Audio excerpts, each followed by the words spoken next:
1절까지 제가 한 절, 여러분들 한 절 교독합니다. 그런즉 자랑할 데가 어디냐 있을 수가 없느니라. 무슨 법으로나 행위로나 아니라 오직 믿음의 법으로니라. 그러므로 사람이 의롭다 하심을 얻는 것은 율법의 행위에 있지 않고 미움으로 되는 줄을 우리가 인정하노라. 하나님은 다만 유대인의 하나님이시나 또한 이방인의 하나님은 아니시냐. 진실로 이방인의 하나님도 되시느니라. 할례자도 믿음으로 말미암아 또한 무할례자도 믿음으로 말미암아 의롭다 하신 하나님은 한 분이시니라. 그런즉 우리가 믿음으로 말미암아 율법을 파기하느냐 그럴 수 없느니라. 도리어 율법을 굳게 세우느니라. 아멘. 이제 경주에 가면 그 금관총이라고 하는 신라 왕족 또는 신라 그 귀족의 무덤이 있습니다. 근데 이제 이 금관총이 이제 처음으로 발견되어진 것이 1912년도 우리가 이제 일제 치하 속에 있을 때인데요. 동네 아이들이 그 옥구슬 있잖아요. 옥구슬을 가지고서 장난을 치는 거예요. 근데 일본 순사가 지나가다가 그 당시 옥이 얼마나 귀해요. 근데 아이들이 그걸 가지고 소꿉장난을 하는 거 보면서 야 그거 어디서 났니? 예, 저기서 땅을 파니까 나왔어요. 그래가지고 이제 그거를 파헤치다 보니까 그 안에서 이제 그 신라 시대에 있었던 그런 것들이 이제 발견이 많이 되어져요. 그런데 이제 뭐 그 당시에 일본 사람들이 하다 보니까 이거 졸속으로 이렇게 발굴이 됐던 것 같아요.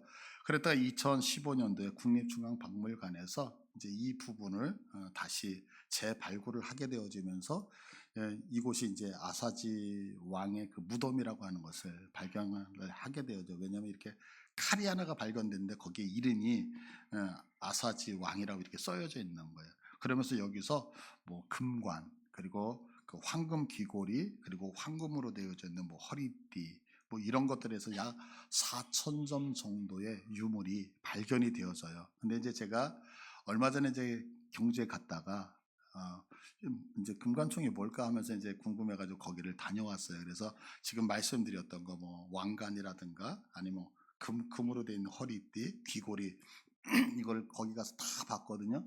그래서 이렇게 한 바퀴 돌고 나오는데 한 15분 걸렸어요. 15분 만에 다 봤어요.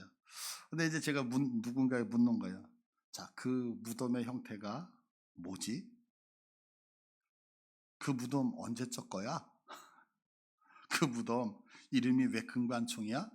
라고 물으면 제가 가서 봤잖아요.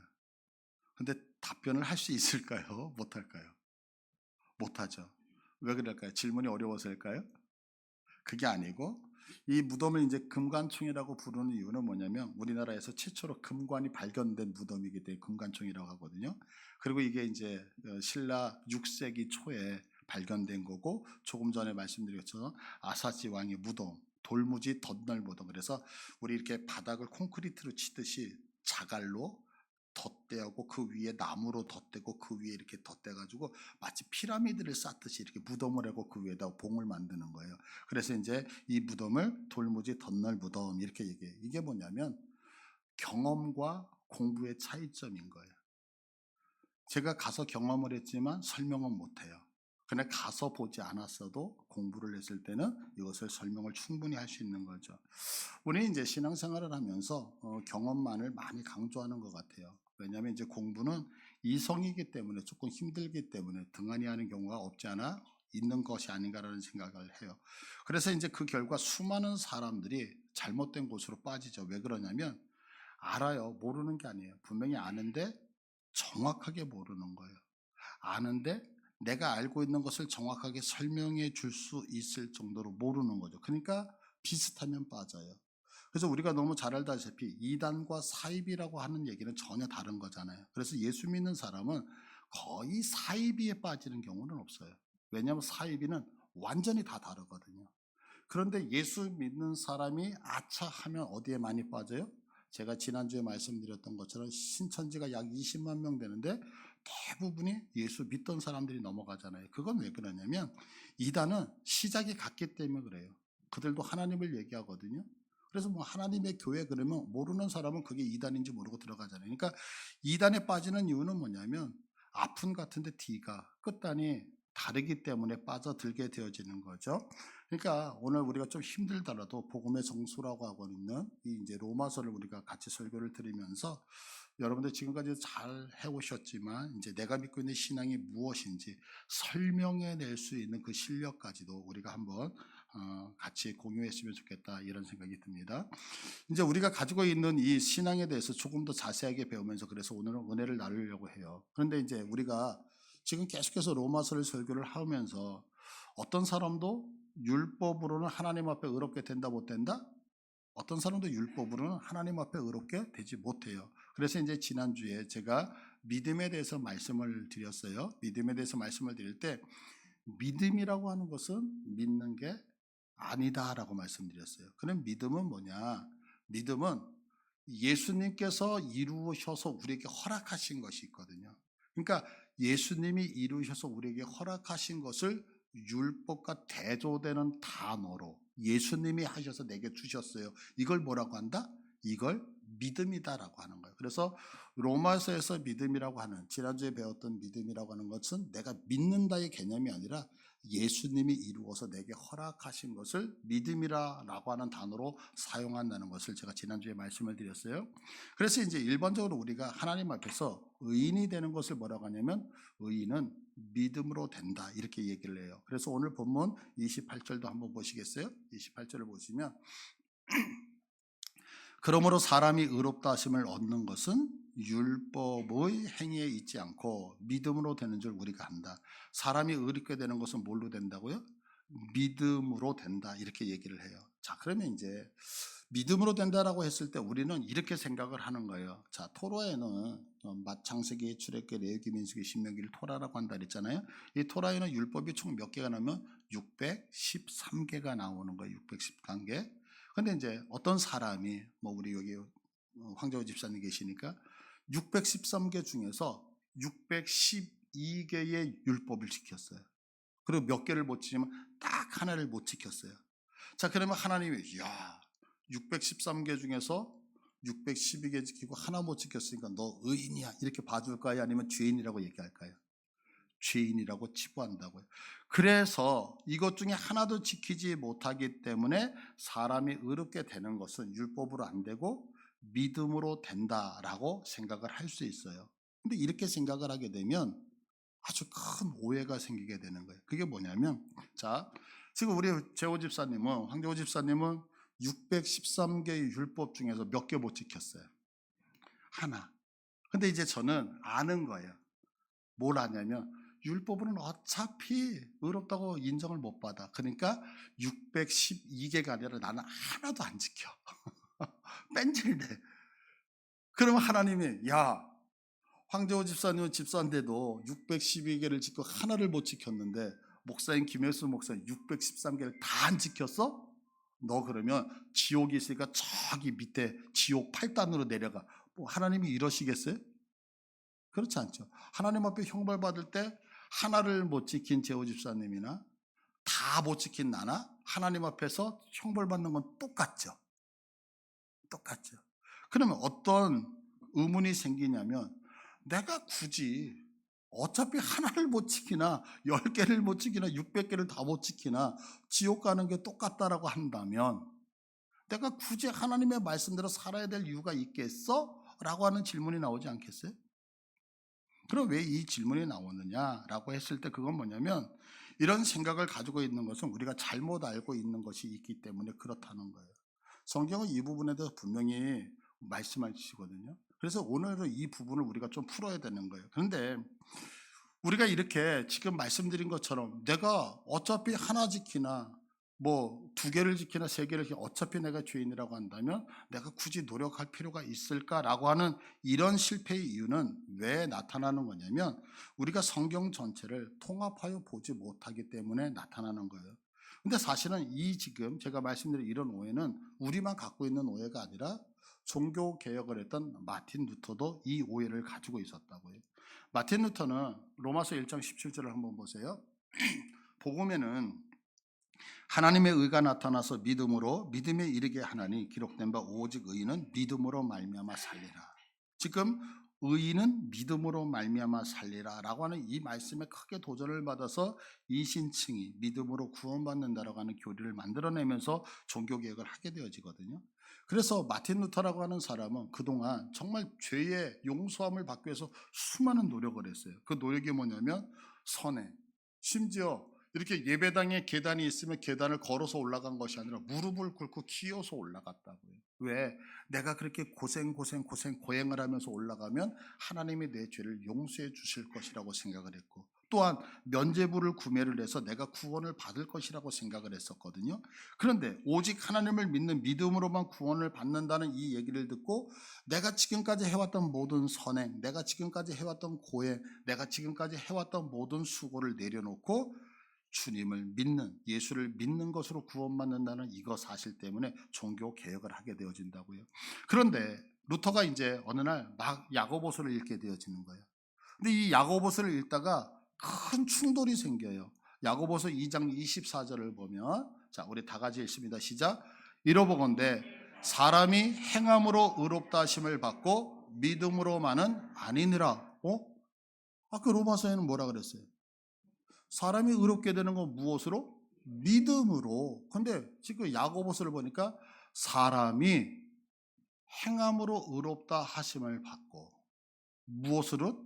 믿음으로만은 아니다라고 얘기해요. 이 충돌이 일어났던 거예요. 그래서 마틴 루터는 이것을 해결하기 위해서 엄청나게 수고를 해요. 도대체 믿음으로 의롭다고 했는데 왜 야고보서는 행함으로 의롭다고 할까? 이걸 조율하다 결국엔 조율하지 못한다고요.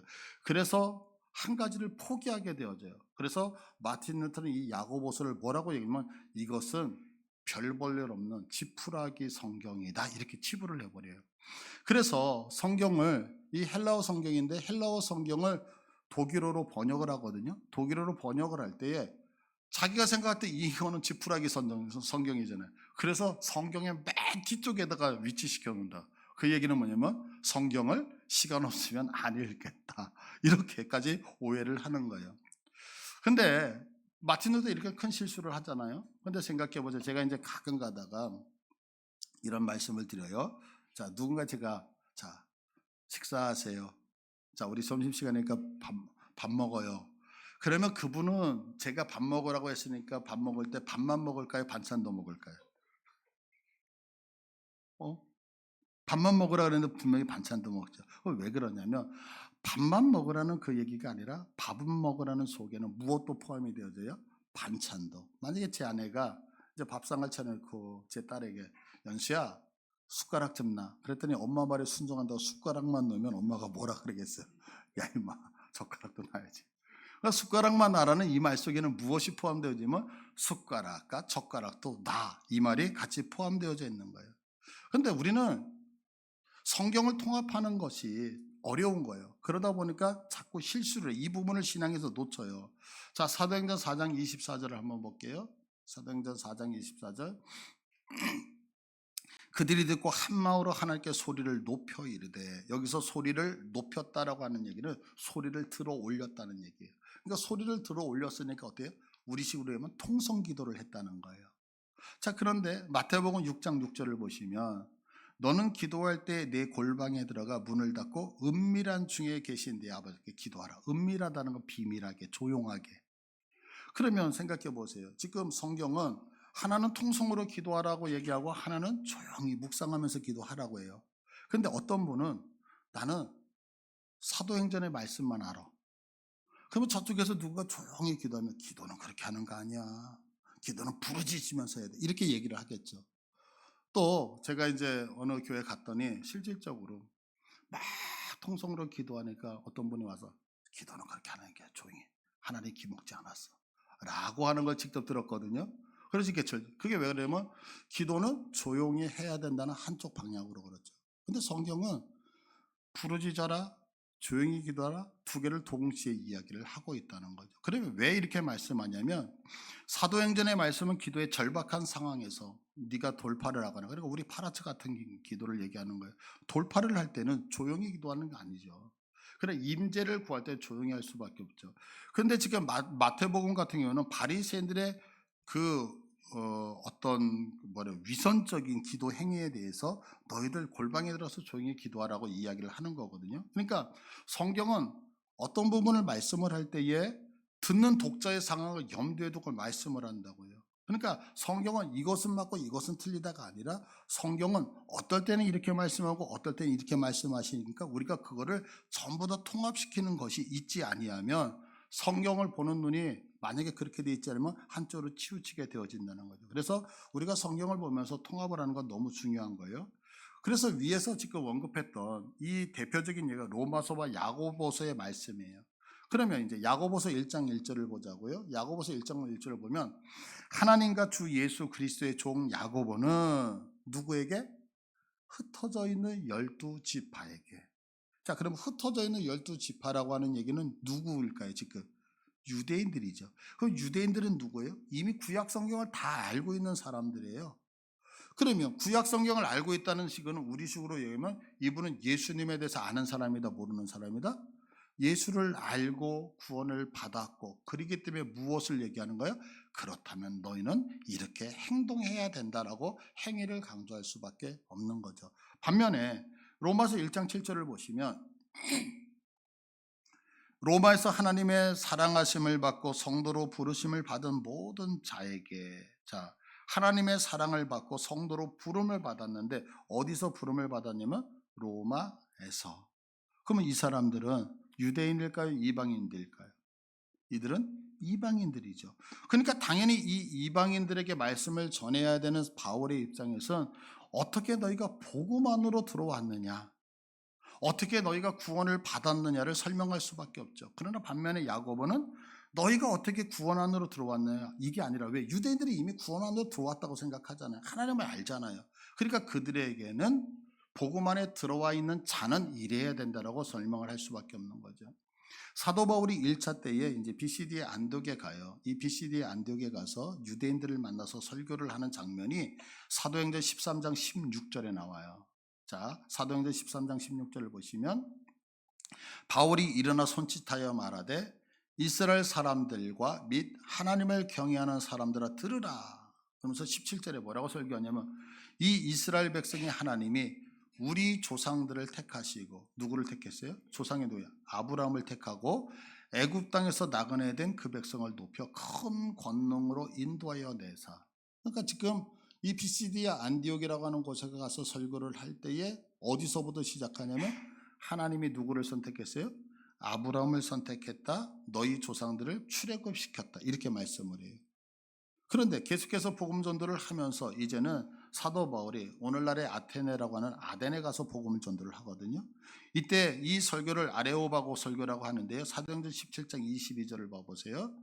바울이 아레오바고 가운데 서서 말하되 아덴 사람들아. 제가 작년인가 재작년에 그 튀르키를 다녀왔잖아요. 튀르키를 가면서 여기 그리스를 다녀왔거든요. 아레오바고에 가서 마침 설교할 시간이 있었어요. 그래서 제가 요 자리에 서서 설교를 하고 왔거든요. 근데 아테네 시내가 다 보여요. 정말. 근데 여기서 지금 설교를 하는데 아덴 사람들아 그러면서, 자, 24절을 보니까 우주와 그 가운데 있는 만물을 지으신 하나님께서는 천지의 주제시니, 조금 설교가 다르죠. 쉽게 얘기하면 창조주 하나님에 대한 이야기를 하고 있다고요. 그러면 왜 이렇게 설교가 다를까요? 조금 전에 BCD의 안디옥 설교는 누구에게 하는 설교라고 그랬어요? 유대인.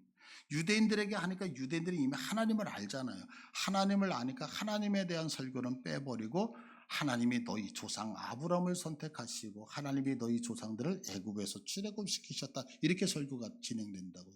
반면에 지금 여기는 아테네는 철학의 도시잖아요. 이방인의 도시라고요. 그러니까 하나님이 누구냐서부터 시작돼. 그러면 너희가 모르는 그 하나님은 누구냐? 천지를 만드신 창조주 하나님이다. 이렇게 여기서부터 시작이 되어지는 거예요. 그러니까 지금 완전히 똑같은 설교인데도 불구하고, 똑같은 사람이 하는데도 불구하고 대상이 누구냐에 따라서 지금 유대인들을 대상으로 할 때는 조상들의 이야기를, 이방인들을 대상으로 할 때는 지금 누구를? 창조주 하나님을. 이것처럼 동일하게 지금 오늘 본문 28절에서, 자, 28절 보세요. 그러므로 사람이 의롭다 하심을 얻는 것은 율법의 행위에 있지 않고 믿음으로 되는 줄 우리가 인정한다. 의롭다 하심을 얻는 것은 무엇에 있지 않다고요? 율법의 행위에 있지 않다 이래요. 근데 우리는 이 말을 오해를 한다고요. 그러면 이 말을 어떻게 오해를 하냐면 성경을 지금 제가 말씀드린 것처럼 통합적으로 보지 않는 거예요. 그 말씀을 딱 띄어놔서 거기만 갖다가 읽는 거예요. 마치 우리가 내 시작은 미약하였으나 그것은 창대하리라. 식당 개업할 때 딱 붙여놓으면 말씀이 맞는 것처럼 이렇게 말씀을 통합적으로 보는 게 아니라 그 말씀을 갖다가 띄어서 본단 말이에요. 그런데 지금 율법의 행위와 율법을 오해를 해요. 우리 성도들이 무엇을 오해한다고요? 율법의 행위와 율법을 오해를 해요. 그러니까 내가 수고하고 애를 써서 율법을 지키려고 할 필요가 있을까? 없어. 이렇게 얘기를 하는 거예요. 아까 제가 모두에 말씀드렸잖아요. 어떤 모두에 의롭다 하심은 율법의 행위로 얻지 못한다고요. 율법에 내가 의롭다고 여기는 건 율법의 행위로는 얻지 못해. 그러나 내가 의로워지는 것은 율법으로 의로워지는 거예요. 그거 믿으세요, 여러분? 다시 한번 설명드릴게요. 우리 인간은 율법의 행위로는 의롭다고 인정받을 수 없어요. 그러나 내가 의롭다고 인정받는 것은 율법으로 이루어지는 거예요. 이게 무슨 얘기냐면 율법은 하나님이 세우신 법이라고요. 그러면 율법이 하나님이 세우신 법이라고 하는 얘기는 뭐냐면 이게 하나님의 공의예요. 공의. 그러면 하나님 앞에서 의롭다 하심을 받는 이유는 하나님이 세우신 그 공의가 만족되어졌기 때문에 너는 의로운 사람이야 라고 인쳐 주신다는 거죠. 근데 우리는 율법의 행위와 율법을 신앙생활을 하면서 구분하지 못하는 거예요. 제가 언젠가도 한번 말씀을 드렸어요. 저희 교회 집사님 아는 친구분이 교회에 놀러 오신 거예요.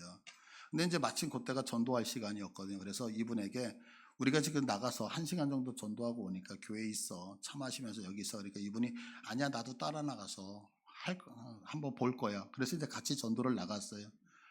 근데 이제 우리 전도제가 이제 물티슈거든요. 그러니까 이분이 시장에서 왔다 갔다 하시는 사람을 만나면서 교회 다니세요. 교회 다니세요. 우리보다 더 열심히 막 전도를 하는 거예요. 그래서 이제 가지고 나갔던 그 전도지를 다 나눠줬어요. 자, 보세요.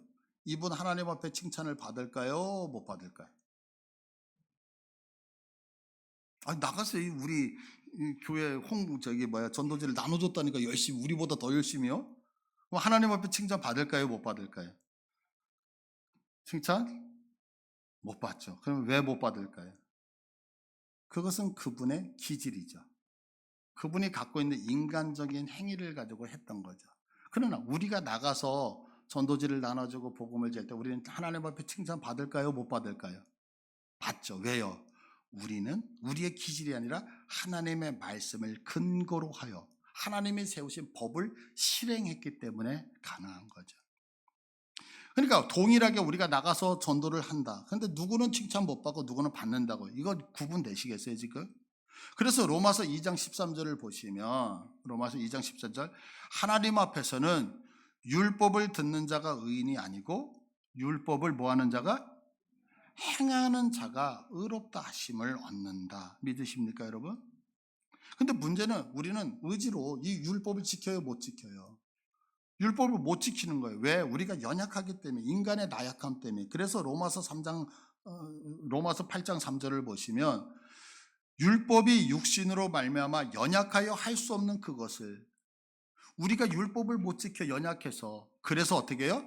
하나님은 하시는데 어떻게 하시냐면 죄로 말미암아 자기 아들을 죄 있는 모양으로 육신의 모양으로 보내서 예수님을 육신의 모양으로 보내서 육신의 죄를 정하게 하셔서 우리의 죄를 깨끗하게 하셔서 육신을 따르지 않고 그 영을 따라 이제 우리가 깨끗해지고 우리 안에 누가 들어오셔요? 성령님이 들어오고 그 영을 따라 우리에게 무엇을? 율법의 요구가 이루어지게 하셨다. 아멘. 그러니까 의롭다 하심을 얻는 것은 우리가 하는 율법의 행위로는 불가능하지만 우리가 의롭다라고 받는 것은 무엇을 해야지만 율법을 이루어야지만 의롭다고 여기신다는 거죠. 자, 이거 구분되시겠어요? 자, 구분되시면 아멘. 지금 이게 중요한 거예요. 율법의 행위를 가지고는 우리가 의롭다고 여기 못 봤지만 우리를 의롭게 여기는 것은 율법으로 의롭다고 여김을 받는 거죠. 그래서 오늘 본문 31절을 봐보세요. 31절 다 같이 읽습니다. 시작. 그런즉 우리가 믿음으로 말미암아 율법을 파기하느냐? 그럴 수 없느니라. 도리어 율법을 굳게 세우느니라. 자, 우리가 이제는 예수를 믿고 믿음으로 의롭게 되기 때문에 이제 율법 필요 없어. 율법 안 지켜도 돼. 구약 우리에게 필요 없어. 왜? 내게는 예수만 있으면 돼. 라고 이야기하면 된다, 안 된다? 안 된다. 왜? 율법을 파기하는 것이 아니고 구약을 버리고 하나님이 주신 율법을 버리는 것이 아니라 믿음으로 도리어 무엇을 한다? 율법을 굳게 세운다. 이렇게 얘기하죠. 그러니까 예수님이 오셨기 때문에 이제 더 이상 우리는 구약 성경 필요 없다. 예수님이 오셨기 때문에 더 이상 행위라고 하는 율법은 필요 없다. 이건 이단이라고요. 근데 우리는 이것을 구분하지 않는 거예요. 구분을 못하는 거예요, 사실은. 그래서 오늘 본문 다시 28절을 봐보세요. 그러므로 사람이 의롭다 하심을 얻는 것은 율법의 행위에 있지는 않아.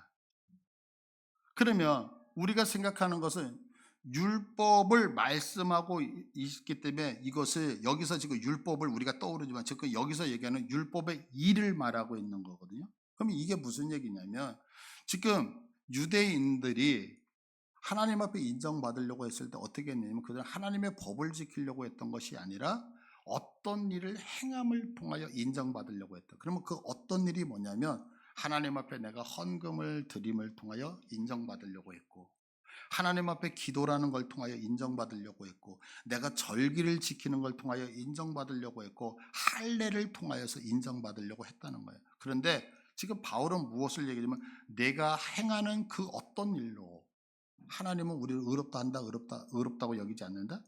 내가 하는 그 어떤 행위적인 것으로는 하나님의 의롭다 하심을 받는다, 못 받는다? 못 받는다.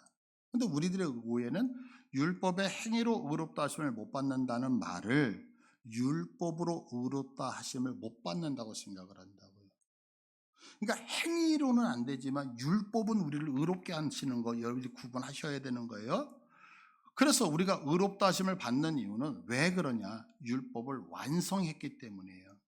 그러니까 지금 로마서는 율법을 지키지 말라라고 이야기를 하는 게 아니라 네가 예수님의 은혜로 말미암아 구원을 얻었다면 구원을 얻은 사람은 어디로 가야 돼?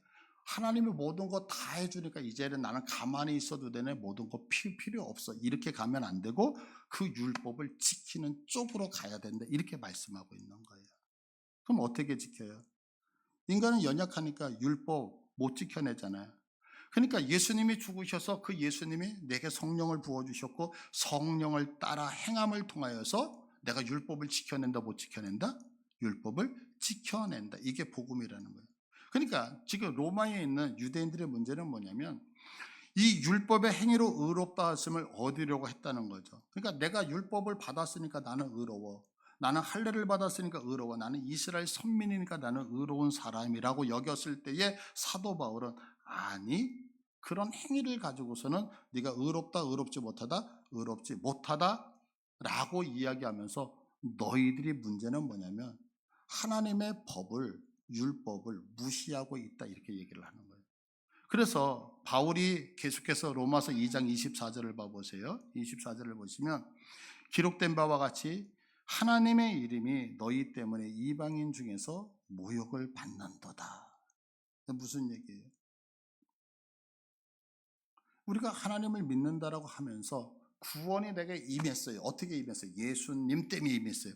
그러니까 이제 나는 구원받았으니까 행위를 해도 할 필요 있다 없다? 없다. 없다라고 얘기하니까 세상 사람들은 뭐 예수 믿는 것들은 저래 이렇게 얘기를 한다는 거죠.